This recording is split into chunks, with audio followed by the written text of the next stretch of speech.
दोस्तों, ये कहानी है एक लड़की रिचा की, जिसे डांस करने का बहुत ज्यादा शौक था और उसके घर वालों को जल्द से जल्द रिचा की शादी करवानी है। आज रिचा को देखने एक लड़का दिवाकर आया हुआ था। अकेले में जब बात करने पर रिचा को दिवाकर एक अच्छा लड़का लगा। जल्द ही उनकी शादी हो जाती है। रिचा शादी कर दिवाकर के घर आ गई। वो अपनी इस नई जिंदगी को लेकर काफी एक्साइटेड है, पर शादी के दूसरे दिन ही वो किचन के कामों में लग गई। सबसे पहले वो हलवा बनाती है, फिर बर्तन धोती है। अगले दिन वो और उसका पति रिचा के मायके गए। यहाँ दिवाकर कहता है कि कोई बात नहीं, मेरी मम्मी रिचा को भी अब अच्छा खाना बनाना सिखा देंगी। तो रात को जब वो रिचा के करीब आने लगा, रिचा कहती है कि आज मूड नहीं है, पर दिवाकर मौके का फायदा उठा जबरदस्ती फिर भी शुरू हो गया। तो यही दूसरी तरफ रिचा की सास घर का सारा काम कर रही थी। सुबह रिचा भी इन सभी कामों में उनकी मदद करने लगी। इस घर में एक तरफ जहाँ मर्द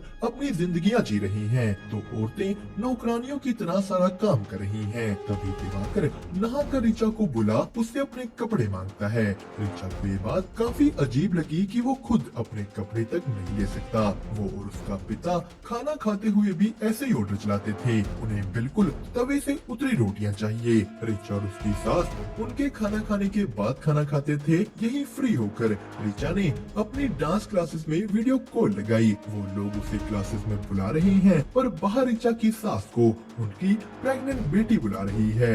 रिचा की सास रिचा को सब कुछ सिखाकर अपनी बेटी के पास चली गई और अगले दिन से रिचा को सब कुछ संभालना पड़ा। वो खाना बनाती है तो उसके ससुर के लिए चटनी पीसते हुए मिर्ची रिचा की आंख में चली गई। अब रिचा ने चटनी फूड प्रोसेसर से बना दी, तो फूड प्रोसेसर की आवाज सुन खाना खाते हुए उसका ससुर बोलने लग गया कि सिलवट्टे की तो नहीं लग रही। वो चटनी छूता तक नहीं। रिचा सारा काम खत्म कर बैठ अपनी डांस वीडियो देखने लगती है। वो ऐसे ही म्यूजिक सुन डांस करते हुए आगे का काम करने लग गई, पर पीछे से उसका ससुर यहाँ जाता है। उसने रिचा को डांस करते देख लिया, तो दूसरी तरफ दिवाकर के पास टाइम से लंच नहीं पहुंचा था। रिचा को लंच बनाने में टाइम लग गया और उसमें भी उसके ससुर ने कमी निकाल दी कि ये बिरयानी नहीं, कुकर में बनाया हुआ पुलाव है। दिवाकर भी खरा कहता है कि 12-12 घंटे मैं काम करता हूँ और तुम टाइम सर खाना भी नहीं भेज सकती। रिचा के ससुर ने भी अपनी पत्नी को फोन कर कहा कि अपनी बहू को ढंग से काम सिखाओ। रिचा अगले दिन YouTube से देखकर अपने ससुर की पसंद की बिरयानी बनाती है, पर उसमें भी नमक कम कह दिया। रिचा इसी से टूट जाती है। तो रात को उसका पति आ कहता है कि बिरयानी बहुत हैवी हो जाएगी, मेरा कड़ी फुल्का खाने का मन है। रिचा को अब ये बनाना पड़ा। रिचा की माँ कहती है कि बेटा ये सब तो करना ही पड़ेगा, और सभी काम खत्म करने के बाद रिचा का पति भी अपनी मर्जी से उसके साथ सब करता। तो वहीं दूसरी तरफ उसके ससुर को मशीन से धुले कपड़े भी नहीं पसंद थे। वो उन्हें रिचा से हाथ से धुलवाता है। यही अगले दिन रिचा को किचन के एक पाइप में एक लीक दिखा। वो इसके बारे अपने पति को बताती है, पर वो कुछ नहीं करता। रिचा ने यही दिवाकर से अपनी डांस क्लासेस की बात की, तो उसने उस पर भी ध्यान नहीं दिया। यही अगले दिन रिचा के पीरियड्स आ जाते हैं, तो ये बात सुन दिवाकर शौक था, क्योंकि वो तो रिचा को प्रेग्नेंट करना चाहता है। उसने कहा कि अभी थोड़े दिन किचन में मत जाना, तुम रेस्ट करो। उसने घर का काम करने के लिए अपने हॉस्पिटल की एक स्वीपर भेज दी। रिचा उससे पूछती है कि क्या कोई घर की मेड मिल सकती है। इस औरत ने कहा नहीं, यहाँ कोई भी काम नहीं करना चाहता, तुम्हारे घर वाले बहुत किचकिच करते हैं। इसी औरत ने अगले कुछ दिन दिवाकर और उसके पिता को खाना खिलाया। रिचा बैठकर अपनी डांस वीडियोस देख रही थी।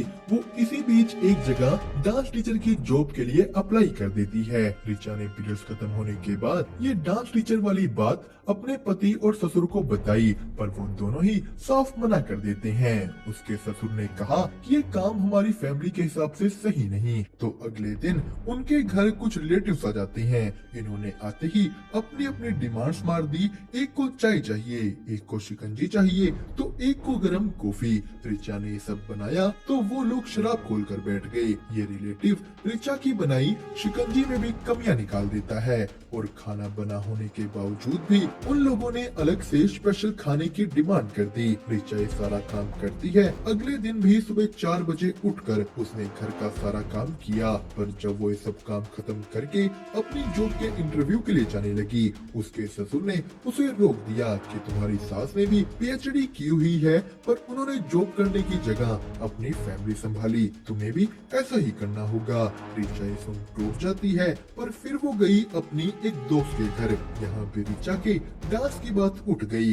रिचा की दोस्त का पति काफी सपोर्टिव था, तो उसे देख दिवाकर भी काम करने लगा। अब ये देख और शराब के नशे में रिचा ने बोलना शुरू कर दिया कि ये तो खाने के टेबल से उठते भी नहीं हैं। इनके लिए तो मैं फ्री की काम वाली हूँ। दिवाकर ये सब सुन गुस्सा हो गया। वो घर जाते हुए भी रिचा से कुछ नहीं बोलता। रिचा उसे मनाने की कोशिश करती है। दिवाकर ने रिचा से सॉरी मंगवाई। वो सीधा फिर से बस रिचा के ऊपर चढ़ जाता है। तो एक दिन जब दिवाकर बिल्कुल दिन में ही फिर से उसे करने लगा, रिचा उसे रोक देती है। वो कहने लगी कि तुम मेरी तो सुनते भी नहीं, ना प्यार से कोई बात करते हो, तुम बस मेरे ऊपर चढ़ते हो, खत्म करके उतर जाते हो। मेरे डिजायर्स का क्या? दिवाकर ये सुन गुस्से से बोला, लगता है काफी एक्सपीरियंस है तुम्हें डिजायर्स पूरे करने का। यही अगले दिन उनके घर दिवाकर की बुआ आ गई। वो किचन में गंदगी देख रिचा को बोलने लगी। उसने कहा कि मुझे खाना बनाने का बहुत शौक है, जिस पे रिचा ने उन्हें अपनी डांस वीडियोस दिखाई कि मुझे भी डांस का बहुत शौक है। तो अगले दिन आता है करवा चौथ का दिन, जहाँ दवाई ना खाने की वजह से इस बुआ को चक्कर आ रहे थे, पर वो दवाई नहीं खाती। उसने रिचा को कहा कि तुम भी गलती से कुछ खा मत लेना, मैंने सुना है तुम्हें खाना बनाते हुए चुगने की गंदी आदत है। तो शाम को दिवाकर ने रिचा को उसकी डांस वीडियो डिलीट करने को कहा कि ये सब अच्छा नहीं लगता, पर रिचा नहीं करती कि अगर नहीं किया तो क्या करोगे। वो ऐसे ही अपने पति के साथ करवा चौथ मनाती है। यही अगले दिन आया उसके ससुर का जन्मदिन। यहाँ सारा खाना रिचा को बनाना था। उनका घर मेहमानों से भर गया। ये आदमी यहाँ फिर से शिकंजी की डिमांड करता है। उसने सभी लोगों के लिए शिकंजी मंगवाई, पर रिचा तो अंदर किसी और सोच में ही पड़ी हुई थी। तो ये आदमी दिवाकर को रिचा जैसे डांस करके दिखाने लग गया कि ये स्टेप तो तेरी बीवी का ही है। दिवाकर ये देख रिचा पर गुस्सा हो जाता है कि मैंने तुम्हें वीडियो डिलीट करने को कहा था ना, और ये शिकंजी कब आएगी।